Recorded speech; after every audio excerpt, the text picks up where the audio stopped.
আজ একটা দারুণ গল্প বলি। একটা মানুষ ছিল, যে মানুষটার পার ডে ইনকাম ছিল 300 কোটি টাকা, 300 crore পার ডে।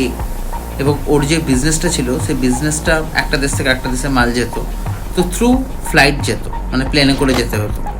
তো প্রত্যেকটা ট্রিপের জন্য প্রত্যেকটা পাইলটকে অফার করতো 4.5 কোটি টাকা, 4.5 কোটি টাকা পার ট্রিপের জন্য, যে 4.5 crore লো আর মেরা মাল পৌঁছাতো, এরকম ছিল। তো একদিন কি হয়েছে, যেহেতু ও মানে একটু পুলিশের থেকে দূরেই থাকতো, কারবারটা খুবটা ঠিকঠাক ছিল না, তো একদিন ও মেয়ের সাথে একটা ফরেস্ট সাইডে বেড়াতে গেছে, জঙ্গল দিকে বেড়াতে গেছে। খুব ঠান্ডা প্রচণ্ড। তো ওর মেয়ে বলছে যে বাবা প্রচণ্ড শীত করছে, হ্যাঁ খুব শীত করছে। আর ওর সাথে না সবসময় গাড়ি থাকতো, গাড়ির মধ্যে টাকা বোঝাই করা থাকতো।